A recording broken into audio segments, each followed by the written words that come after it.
Hello students, तो crash course के first lecture में हमने ये देखा था कि इलेक्ट्रिक चार्ज एंड फील्ड के कितने सारे इंपॉर्टेंट फार्मूलेज हैं और प्रीवियस ईयर के क्वेश्चन को देखते हुए मैं वो सारा फार्मूला का लिस्ट दिया था। मुझे उम्मीद है कि आप वो सब फार्मूला याद कर लिए होंगे और अच्छे से समझ भी लिए होंगे। आज हमारा सेकेंड लेक्चर है इस क्रैश कोर्स का, लेक्चर नंबर 2 यानी डे 2। इसमें हम लोग गॉस थ्योरम और इलेक्ट्रिक पोटेंशियल के कितने सारे फार्मूलाज हैं, कौन से फार्मूला किस सिचुएशन में यूज़ होगा और उसमें जितने भी क्वांटिटीज़ हैं उन सब क्वांटिटीज़ को समझेंगे। इस लेक्चर सीरीज को देखने के बाद आप कैपेसिटर के पहले जितने भी क्वेश्चंस प्रीवियस ईयर में आए हुए हैं वो सब ट्राई कर सकते हैं। इससे एक भी क्वेश्चन बाहर का नहीं होगा।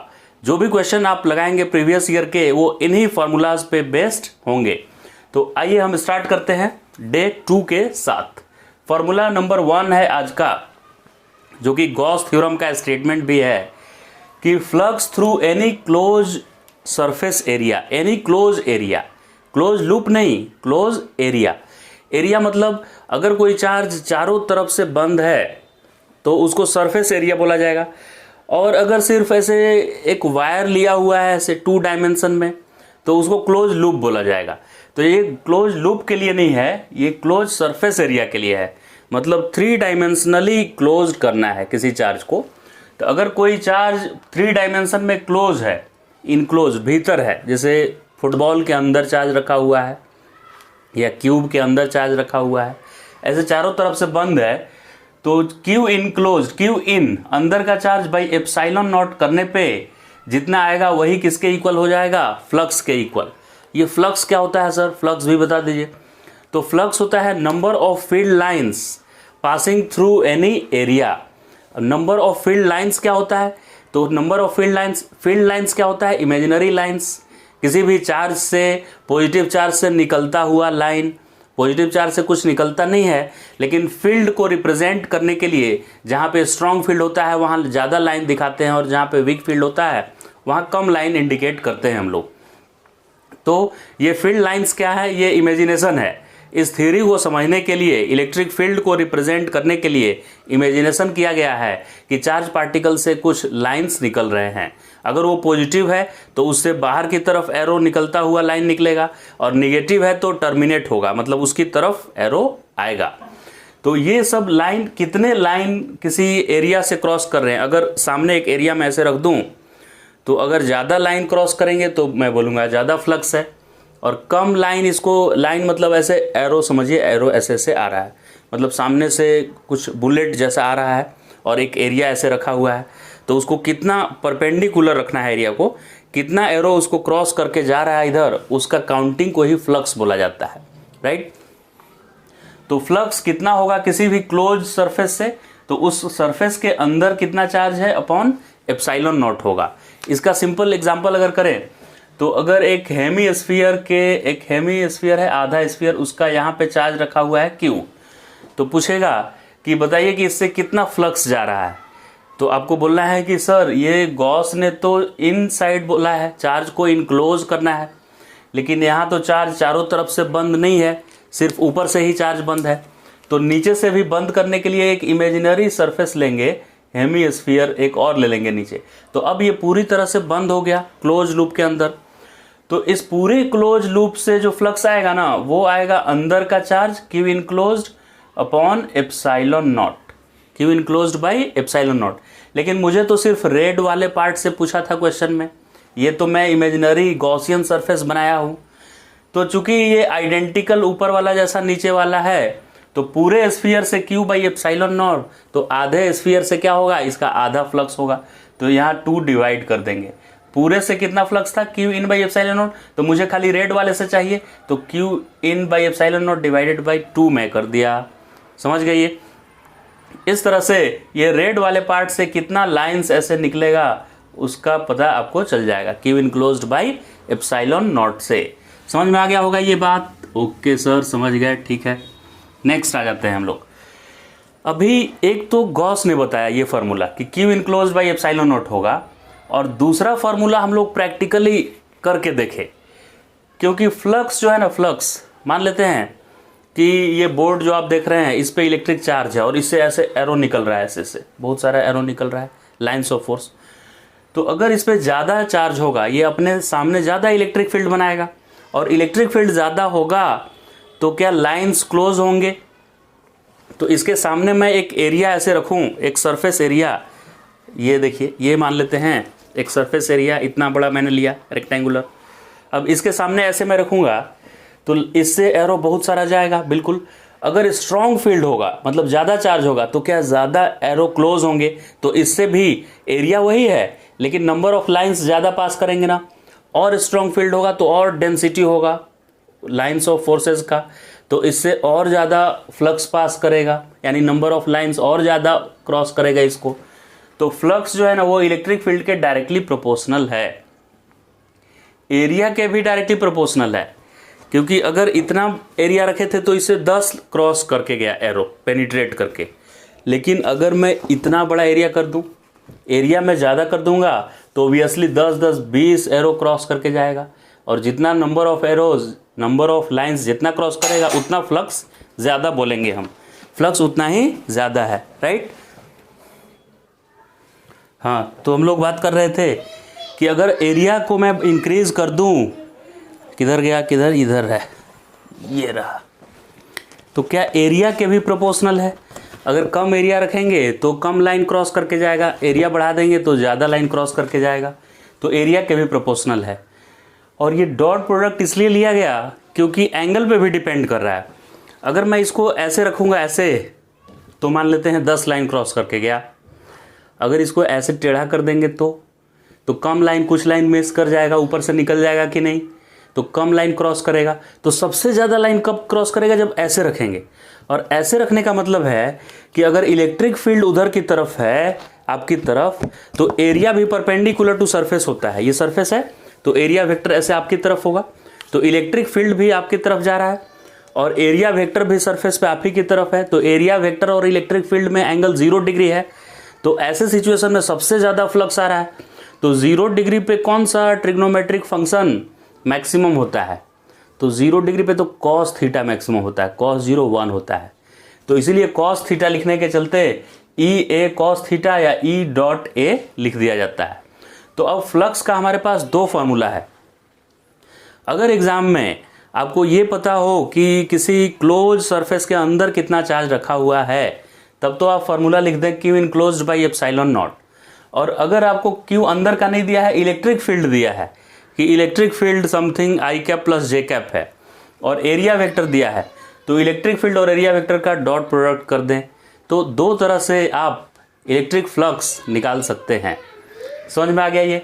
अगर Q इनक्लोज दिया है तो ये फार्मूला, और इलेक्ट्रिक फील्ड गिवन है तो इस फार्मूला का यूज करके फ्लक्स निकालेंगे। अगर इलेक्ट्रिक फील्ड वेरिएबल है, कांस्टेंट नहीं है इलेक्ट्रिक फील्ड, तो ये तो वही है Q enclosed by epsilon not.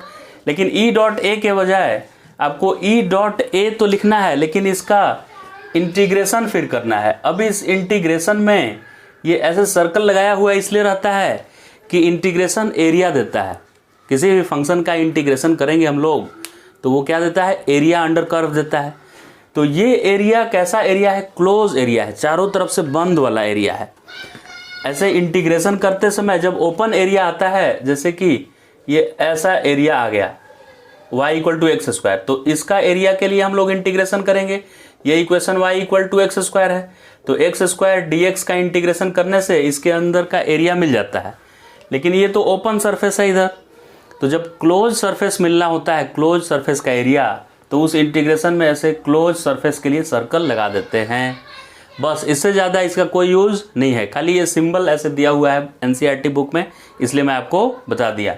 Otherwise या तो ये या ये, यही दोनों फार्मूला यूज होने वाला है। कोई भी न्यूमेरिकल आए, या तो ये फार्मूला या ये फार्मूला यूज होगा फ्लक्स निकालने के लिए। ठीक है सर, समझ गए। आगे अब सेकेंड है प्रेशर निकालने के लिए। ये प्रेशर क्या होता है, इलेक्ट्रोस्टैटिक प्रेशर, वो देखिए। इसको मैं इरेज कर लेता हूँ। प्रेशर क्या होता है, इलेक्ट्रोस्टैटिक प्रेशर, देखिएगा ध्यान से। एक स्फीयर है, ऐसे स्फीयर पे चार्ज है, तो क्या ये चार्ज एक दूसरे को रिपेल कर रहे होंगे? बिल्कुल, ये चार्ज इसको, ये चार्ज इसको, सब एक दूसरे को रिपेल कर रहा होगा, क्योंकि like charges repel each other. तो इन सब में रिपल्सन हो रहा है, तो यानी ये फोर्स एक्सपीरियंस कर रहा है इधर बाहर की तरफ। तो किसी भी इतने एरिया को मैं ले लिया, इतने एरिया को, तो इतने एरिया वाला चार्ज क्या एक फोर्स एक्सपीरियंस कर रहा है ऐसे रिपल्सिव फोर्स बाहर की तरफ? बिल्कुल कर रहा है। तो दैट फोर्स अपॉन ये जो एरिया मैं कंसीडर किया वो एरिया में डिवाइड करूंगा, तो फोर्स बाय एरिया ही तो प्रेशर होता है, फोर्स बाय एरिया।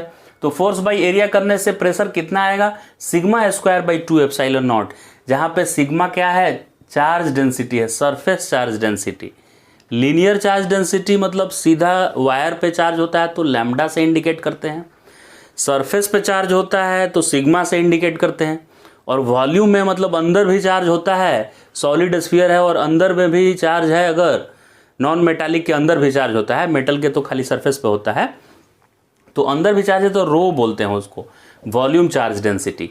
तो सरफेस चार्ज, यहाँ पे सरफेस पे चार्ज है तो सरफेस चार्ज डेंसिटी क्या है? सिग्मा, यानी sigma is charge per unit area, तो सिग्मा स्क्वायर होगा और 2 एप्सिलॉन नॉट। एप्सिलॉन नॉट का वैल्यू क्या होता है बताइए एक बार, याद आ रहा है क्या एप्सिलॉन नॉट? तब मैं बताऊंगा। एप्सिलॉन नॉट होता है 8 पॉइंट, उसके बाद क्या होगा बता दीजिए, 8.854 इंटू 10⁻⁻12।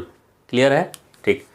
तो 2 एप्सिलॉन नॉट, ऐसा करते ही आपको मिल जाएगा प्रेशर। थर्ड फार्मूला पे आ जाते हैं, यहां से कंफ्यूजन स्टार्ट होता है बच्चों का। मेन थर्ड फार्मूला, जैसे ही पोटेंशियल डिफरेंस, वर्क डन, ये सब आता है, इलेक्ट्रिक पोटेंशियल, पूरा परेशानी स्टार्ट कि पता नहीं चल रहा है कि सर a माइनस बी लिखें कि b माइनस ए।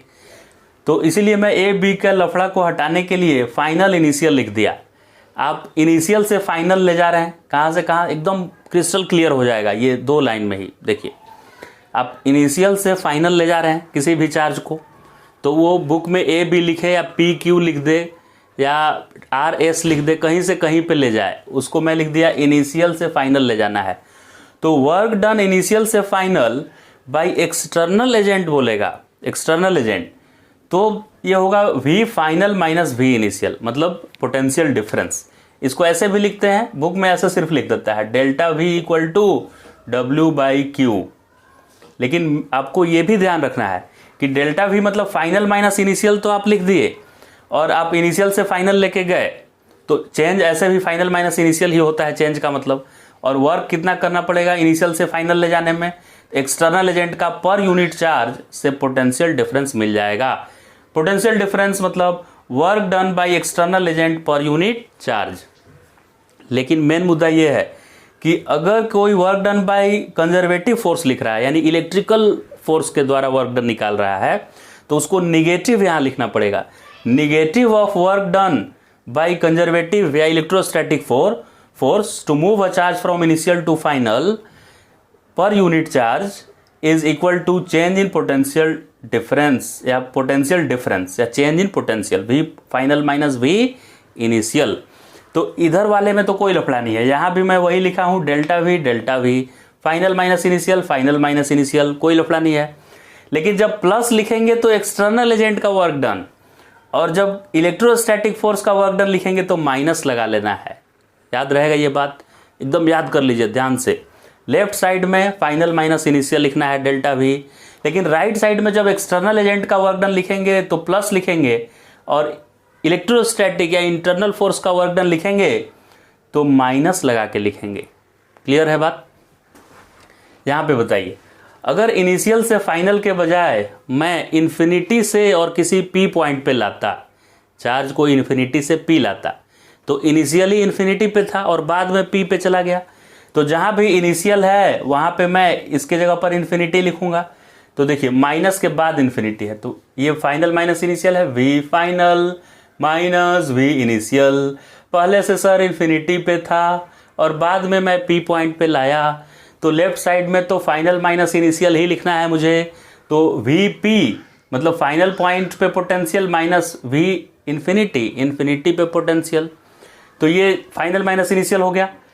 जब भी एक्सटर्नल लिखेंगे तो प्लस वर्क डन लिखा जाएगा, इन्फिनिटी से पी लाने में प्लस वर्क डन एक्सटर्नल। लेकिन जैसे ही कंजर्वेटिव लिखेंगे यानी इलेक्ट्रोस्टैटिक फोर्स का वर्क डन निकालना होगा तो माइनस लगा देंगे यहाँ। बस वही फॉर्मूला मैंने यहाँ लिखा है, सिर्फ इनिशियल के जगह पर इन्फिनिटी से लाया है। बस मैंने कहाँ से लाया है? इन्फिनिटी से। और इन्फिनिटी पे चूंकि पोटेंशियल 0 होता है तो किसी भी पॉइंट P का पोटेंशियल इक्वल टू अब आ जाएगा, अगर कंजर्वेटिव के टर्म में बात करेंगे तो negative of work done by conservative forces, और एक्सटर्नल फोर्स वर्क करेगा तो positive of work done by external forces. Potential difference work done कौन कर रहा है, एक्सटर्नल करेगा तो क्या होगा, इंटरनल करेगा तो क्या होगा, सब क्लियर हो गया है। ध्यान से न्यूमेरिकल करना है, ठीक है। ये सब यहां तक हो गया, काम खत्म। आ जाते हैं फॉर्मूला नंबर 4 पे। 4 है कि कंडक्टिंग स्फीयर, कंडक्टिंग मतलब मेटल का बना हुआ एक स्फीयर है, तो चाहे सॉलिड हो या हॉलो हो, दोनों के लिए सेम फॉर्मूला है पोटेंशियल का। क्या फॉर्मूला है सर? तो अंदर के लिए मेन अंदर ही होता है, सरफेस और बाहर वाला याद रहता है सबको, क्योंकि सरफेस पे और बाहर के लिए वो ऐसा अपीयर होता है कि सारे चार्ज उसके सेंटर पे रखे हुए हैं, लेकिन मेन प्रॉब्लम कहाँ पे स्टार्ट होता है, इनसाइड के लिए। तो ऐसे कंडक्टिंग है तो इनसाइड किसी भी पॉइंट पे पोटेंशियल KQ/R होगा। इलेक्ट्रिक फील्ड क्या होता है कंडक्टर के अंदर, 0 होता है। इलेक्ट्रिक पोटेंशियल क्या होता है कंडक्टर के अंदर, यहाँ यहाँ यहाँ कहीं भी, इवन सेंटर पे भी कहीं भी पूछेगा पोटेंशियल कितना है, सॉलिड हो या हॉलो हो, KQ/R। R है इसका रेडियस, Q है इसके ऊपर total charge. On the surface क्या है सर, यहाँ पे पोटेंशियल क्या है, तो यहाँ पे पोटेंशियल वही है जो अंदर है, यानी अंदर का पोटेंशियल और ऑन द सरफेस का वही होता है, KQ/R। अब बाहर का सरफेस, तो बाहर के सर यहाँ पे क्या होगा, R दूरी पे, तो अब R के जगह पर नया R लिख देंगे, यानी KQ इसके ऊपर कितना चार्ज है और ये R, सेंटर से इसकी दूरी, जहां भी पोटेंशियल पूछेगा उसकी दूरी सेंटर से। हॉलो हो या सॉलिड हो, मेटल का बना हुआ है, तो तीनों फार्मूला ये यूज करेंगे। अगला आ जाते हैं हम लोग, नॉन कंडक्टिंग अगर है स्फीयर, मतलब नॉन मेटल का बना हुआ है, नॉन मेटल का बना हुआ है, अच्छा तो नॉन मेटल का है और हॉलो है, तब यही same to same, non metal का है और हॉलो है तो इधर यही वाला सब इनसाइड आउटसाइड सब same formula on the surface. लेकिन नॉन मेटल है और प्लस सॉलिड है, मतलब अंदर भी चार्ज भरा हुआ है, वॉल्यूम में है अंदर, मतलब अंदर अंदर भी चार्ज है, खाली सरफेस पे नहीं है, अंदर भी चार्ज है ऐसे वॉल्यूम में, तब क्या होगा, तो इनसाइड का, आउटसाइड का कोई दिक्कत नहीं है, ऑन द सरफेस का, ऑन द सरफेस का KQ/R, ये भी देखिए KQ/R, आउटसाइड का KQ/R दूरी पे, आउटसाइड का KQ/R दूरी पे, कोई लफड़ा है क्या, नहीं है।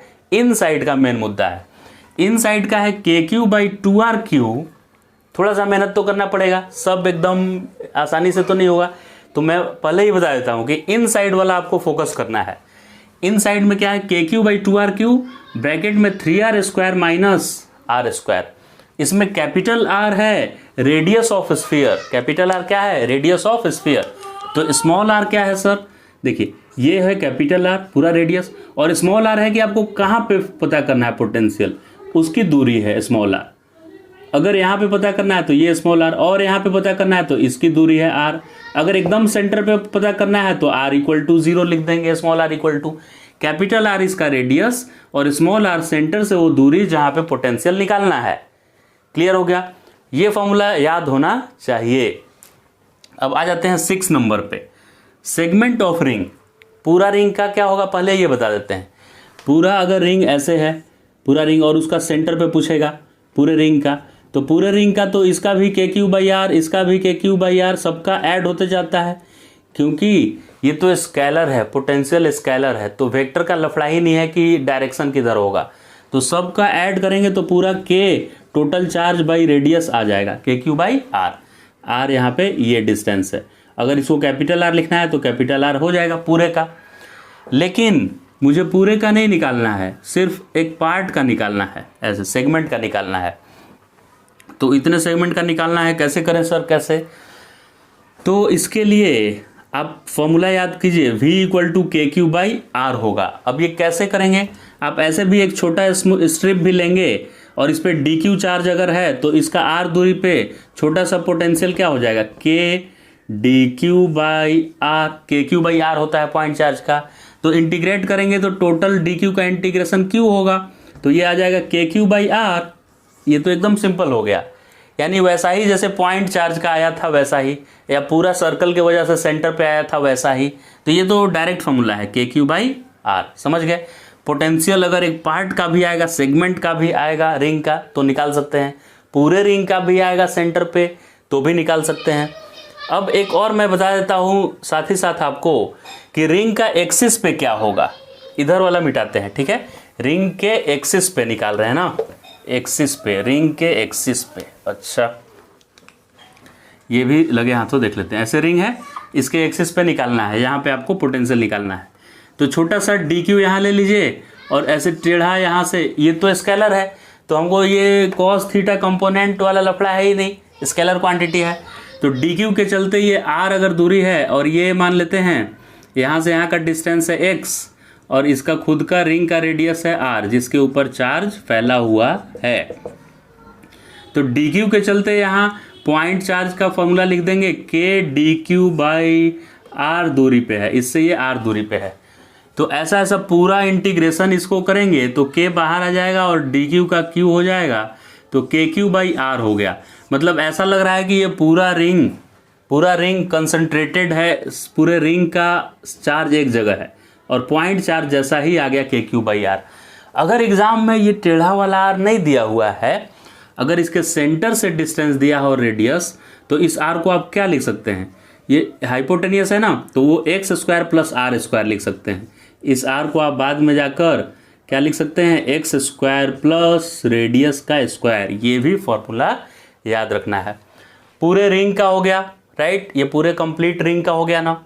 अब पूछेंगे कि सर इसका यहाँ पे क्या होगा, तो इसके लिए x 0 कर दीजिए, ये वाला x 0 कर दीजिए।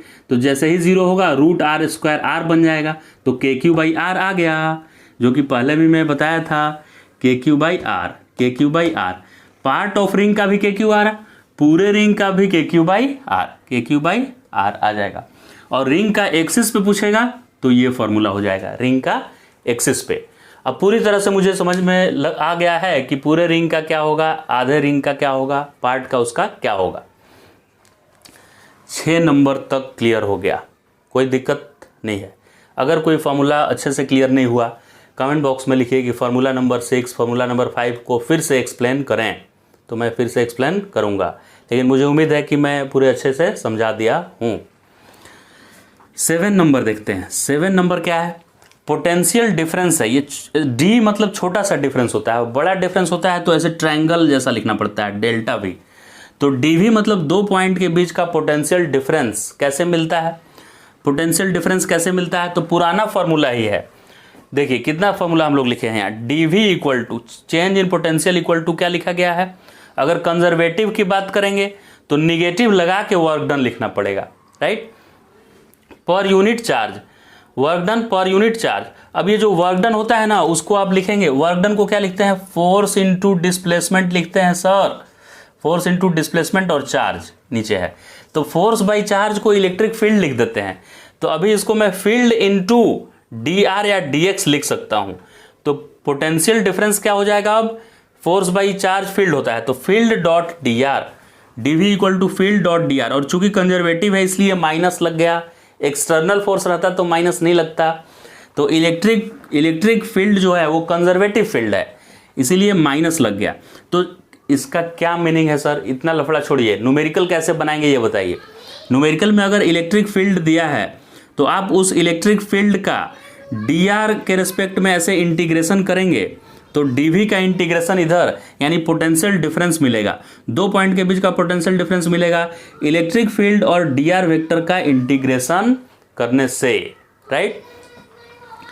अभी इसका उल्टा कैसे करेंगे, एग्जाम में जब इलेक्ट्रिक फील्ड दिया रहेगा तब तो ठीक है सर, हम इलेक्ट्रिक फील्ड का इंटीग्रेशन कर लेंगे, और पक्का ये इलेक्ट्रिक फील्ड समथिंग r के टर्म में दिया रहेगा कि इलेक्ट्रिक फील्ड कहीं पे 2r⁻³ है या कहीं का इलेक्ट्रिक फील्ड 4r² है। तो बताइए कि उसके 2 पॉइंट के बीच, मतलब r = 1 से 2 तक के बीच का पोटेंशियल डिफरेंस क्या आएगा। तो हम इसको dr लिख के ऐसे सामने और इंटीग्रेट कर लेंगे, और जो भी इसका इंटीग्रेशन आएगा उसमें अपर लिमिट लोअर लिमिट रख देंगे तो पोटेंशियल डिफरेंस मिल जाएगा। लेकिन ज़्यादा क्वेश्चन इसका उल्टा आता है, आपको दिया रहेगा पोटेंशियल का इक्वेशन और पूछेगा इलेक्ट्रिक फील्ड, तो dv equal to e dot d r, तो ई इक्वल टू क्या होगा, ये डी आर डिवाइड हो जाएगा इधर, यानी dv बाई डी आर होगा और माइनस भी इधर आ जाएगा, राइट। तो इलेक्ट्रिक फील्ड होगा dv बाई डी आर। अब इलेक्ट्रिक फील्ड वेक्टर है और v है एक स्केलर, इलेक्ट्रिक फील्ड था वेक्टर और v क्या है सर, स्केलर। तो ये आई कैप जे कैप के कैप आने वाला है। तो जो पोटेंशियल का इक्वेशन गिवन होगा ना, पोटेंशियल का इक्वेशन जो भी गिवन होगा उसका पार्शियल डेरिवेटिव करेंगे।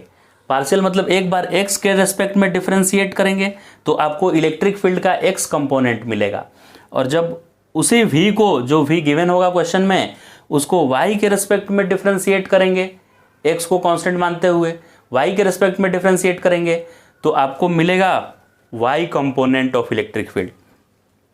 और जो भी गिवन होगा पोटेंशियल का इक्वेशन, उस इक्वेशन को z के रेस्पेक्ट में डिफरेंशिएट करेंगे तो इलेक्ट्रिक फील्ड का z कंपोनेंट मिलेगा। और नेट इलेक्ट्रिक फील्ड क्या होगा, इलेक्ट्रिक फील्ड का x component i cap plus electric field का y component j cap plus electric field का z कंपोनेंट k कैप। ऐसे नेट इलेक्ट्रिक फील्ड निकालना है। पोटेंशियल अगर गिवन है तो उसको 3 बार डिफरेंशिएट करेंगे, एक बार x के रेस्पेक्ट में, एक बार y और एक बार z के रेस्पेक्ट में, तब जाकर आपको नेट इलेक्ट्रिक फील्ड मिल जाएगा और तीनों कंपोनेंट के साथ मिलेगा। ठीक है, नेक्स्ट फॉर्मूला नंबर 8 पे आ जाते हैं। 8 नंबर फॉर्मूला बोलता है कि अगर assembly of system of charge है, मान लेते हैं ट्रायंगल पे है, स्क्वायर पे रखा हुआ है, 2 चार्ज सामने सामने रखा हुआ है, तो उसका पोटेंशियल एनर्जी कितना होगा, राइट। तो पोटेंशियल एनर्जी का जनरल फॉर्मूला होता है U इक्वल टू के, 2 चार्ज के लिए Q1 Q2 by r, r square नहीं आर होता है, भूलना नहीं है, फोर्स के लिए आर स्क्वायर होता है। तो पोटेंशियल एनर्जी सर के Q1 Q2 बाई आर होता है, बिल्कुल सही है, 2 सिस्टम के लिए, 2 चार्ज पार्टिकल सिस्टम के लिए। अभी ट्रायंगल पे अगर चार्ज को रखा जाए तो देखिए फर्स्ट नंबर चार्ज को जब लाएंगे ना यहाँ पे आप Q1 को, तो उसको कोई अपोज करने वाला है नहीं, पहले से कोई सोर्स चार्ज है ही नहीं, Q1 अकेले आके बैठ जाएगा, कोई आपको वर्क करने की ज़रूरत नहीं है। लेकिन जब Q2 को लाएंगे आप दूसरे चार्ज को, तो ये अपोज करेगा उसको, रिपल्सन होगा इन दोनों में, दोनों प्लस प्लस है तो इसके अगेंस्ट एक बार आपको काम करना पड़ा, उसके लिए मैं लिख दिया के Q1 Q2 बाई आर, ये एक हो गया, समझ गए।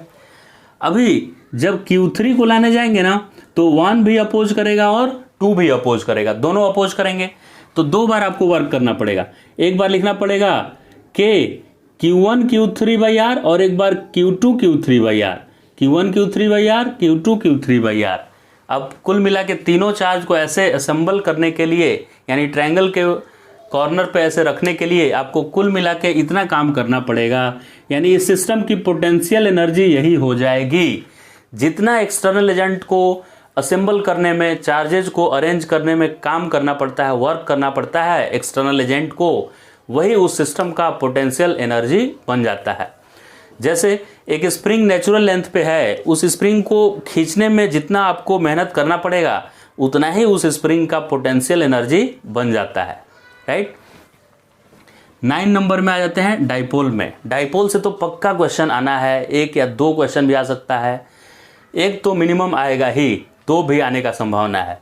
डाइपोल किसको कहते हैं, माइनस और plus charge, equal and opposite charge अगर स्मॉल सेपरेशन पे रखा हुआ है तो इस अरेंजमेंट को डाइपोल बोलते हैं।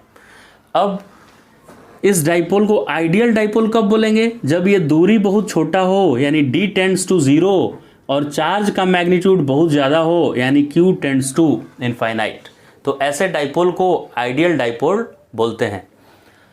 ठीक है सर, आइडियल डाइपोल भी समझ गए। इसमें एक और टर्म होता है डाइपोल मोमेंट, वो क्या होता है, डाइपोल मोमेंट क्या होता है, देखिए ध्यान से, दोनों चार्ज में से किसी भी एक चार्ज का मैग्नीट्यूड, साइन नहीं लिखना है माइनस, और इन दोनों चार्ज के बीच के दूरी, इसके प्रोडक्ट को ही डाइपोल मोमेंट बोलते हैं। तो अब ये डाइपोल मोमेंट एक वेक्टर है और इसका डायरेक्शन किधर होगा, अगर वेक्टर है तो माइनस क्यू से प्लस क्यू की तरफ, ऐसे होगा डायरेक्शन। तो dipole moment is a vector quantity, its magnitude is equal to either charge into separation between 2 charges and its direction is from negative q to positive q. ये पूरा dipole का information था और आइडियल डाइपोल भी समझ गए। Dipole में बहुत सारा फार्मूला है, लेकिन 2 ही फार्मूला याद रखेंगे तो सब हो जाएगा। एक्सियल लाइन पे अलग होता है इलेक्ट्रिक फील्ड निकालना होता है, इलेक्ट्रिक पोटेंशियल। इक्वेटोरियल लाइन पे इलेक्ट्रिक फील्ड, इलेक्ट्रिक पोटेंशियल, और किसी भी जनरल लाइन पे इलेक्ट्रिक फील्ड, इलेक्ट्रिक पोटेंशियल। ये एक्सियल लाइन क्या होता है sir? Minus Q plus Q को लाइन ज्वाइन किया हुआ है, इसको इधर एक्सटेंड करेंगे, इधर एक्सटेंड करेंगे, इस लाइन को पूरे उधर और इधर, इस पूरे लाइन को बोलते हैं एक्सियल लाइन। इस लाइन के ऊपर कहीं पे फील्ड पूछेगा तो बोला जाए कि हम लोग फील्ड एक्सियल लाइन पे निकाल रहे हैं। और इस डाइपोल के सेंटर से पास होता हुआ लाइन और परपेंडिकुलर टू दिस डाइपोल, इस लाइन को बोलते हैं इक्वेटोरियल लाइन। ये वाला लाइन क्या है? Equatorial line. और इक्वेटोरियल लाइन पे किसी पॉइंट पे पूछेगा फील्ड तो उसके लिए लिखा रहेगा फाइंड इलेक्ट्रिक फील्ड या find potential at equatorial point. अब इसका फॉर्मूला तो बहुत है, लेकिन आप जनरल वाला डायरेक्ट याद करेंगे तो ठीक रहेगा, आपको कम से कम में काम चल जाएगा। अलग से एक्सियल इक्वेटोरियल याद रखिएगा तो ज़्यादा याद करना पड़ेगा। तो जनरल के लिए मैं लिख रहा हूँ formula, electric field general point, मतलब उसका डायग्राम भी देख लीजिए। जनरल पॉइंट का मतलब क्या होता है? इससे थीटा एंगल पे, ये डाइपोल है, माइनस से प्लस की तरफ इसका डायरेक्शन है, तो इससे थीटा एंगल बनाते हुए किसी भी पॉइंट P पे, यहाँ पे डाइपोल, यहाँ पे इस डाइपोल का इलेक्ट्रिक फील्ड होता है KP/RQ। K क्या है? 9 × 10⁻⁹। P क्या है? अभी अभी देखिए P बताए, चार्ज इंटू दोनों चार्ज के बीच का सेपरेशन को मल्टीप्लाई कर दीजिएगा तो डाइपोल मोमेंट मिल जाएगा। तो K तो पता है कांस्टेंट और P डाइपोल मोमेंट, और R हो गया ये दूरी जहाँ पे आपको फील्ड निकालना है, √3 cos² थीटा। थीटा हो गया डाइपोल से उस पॉइंट का लाइन ज्वाइन जो किए हैं वो angle, 3 cos² theta + 1। KP/RQ √3 cos² theta + 1। फिर पोटेंशियल का फॉर्मूला क्या है सर? तो यही वाला है, खाली RQ नहीं लिखना है, R² लिखना है, KP/R² और यहाँ खाली cos थीटा है। अभी इसी में एक्सियल इक्वेटोरियल फटाफट लग जाएगा। अगर किसी को एक्सियल चाहिए तो ये थीटा क्या हो जाएगा? उधर जाने के लिए थीटा, ये जो थीटा है वो 0 डिग्री हो जाएगा एक्सिस पे जाने के लिए, तो इसको 0 डिग्री लिख दीजिए। cos² 0, cos² 0 1 होता है, 1, तो ये 1 और 1, ये तो 3 × 1 3 हो गया, और ये 1 4 हो गया, और √4 मतलब 2 होता है, तो ये कुल मिला के 2 आ जाएगा। तो 2 KP/RQ। एक्सियल लाइन पे पूछेगा तो 2 KP/RQ। इक्वेटोरियल पे बताइए सर, इक्वेटोरियल मतलब इधर पूछेगा तो ये थीटा बढ़ते बढ़ते बढ़ते बढ़ते 90 हो जाएगा, cos 90 0 होता है तो ये खत्म हो जाएगा, और ये √1 मतलब 1 आएगा, यानी KP/RQ आ जाएगा। तो एक्सियल पे 2 KP/RQ और इक्वेटोरियल पे KP/RQ हो जाएगा। अब याद कैसे करेंगे ये KP/RQ? तो KP/RQ जब एक बार मैं पहले, बहुत साल पहले, 10 ईयर लगभग पहले भुवनेश्वर में पढ़ाता था, तो वहाँ पे जो फेमस बुक था, उस उड़ीसा में जो फेमस बुक रहता है साइंस के लिए, +2 के स्टूडेंट्स के लिए, वो बुक था कल्याणी पब्लिकेशन। उस पब्लिकेशन का क्या नाम था? कल्याणी। ऐसे ऑल इंडिया लेवल पे तो HC वर्मा सर का बुक चलता है, DC पांडे सर का बुक चलता है, लेकिन वो लोकल लेवल पे वहाँ भुवनेश्वर में कौन सा बुक फेमस था? कल्याणी पब्लिकेशन का बुक फेमस था, KP। वहाँ से आप याद कर सकते हैं, KP उसका शॉर्ट फॉर्म था। तो जो स्टूडेंट भुवनेश्वर या उड़ीसा के देख रहे होंगे उनको अभी भी पता होगा कि कल्याणी पब्लिकेशन का बुक अभी भी वहाँ सबसे ज़्यादा फेमस है। तो KP/RQ याद रहेगा ऐसे, और पोटेंशियल में KP/R²। और जब एक्सियल पे पूछे तो थीटा 0, और इक्वेटोरियल पे पूछे तो theta 90। Axial theta 0, equatorial theta 90। तो इस तरह से हमने कंप्लीट किया आज गॉस थ्योरम एंड पोटेंशियल। अब पोटेंशियल तक का काम हमारा हो गया है कंप्लीट। अगले लेक्चर में हम, यानी कि डे 3 में, कैपेसिटर चैप्टर पढ़ने वाले हैं। कैपेसिटर जो बहुत ही ज़्यादा इंपॉर्टेंट चैप्टर है, उससे सर्किट भी सॉल्व करना सीख लेंगे। बहुत सारा क्वेश्चन उससे आने वाला है कैपेसिटर पे बेस्ड। तो आप जल्दी से चैनल सब्सक्राइब कर लीजिए ताकि 3rd आप तक पहुंच जाए, 3rd डे का लेक्चर। और यहाँ तक का लेक्चर देखने के बाद आप प्रीवियस ईयर का क्वेश्चन स्टार्ट कर दीजिए सॉल्व करना। Okay, so best of luck for your exam. Thank you so much for watching this video.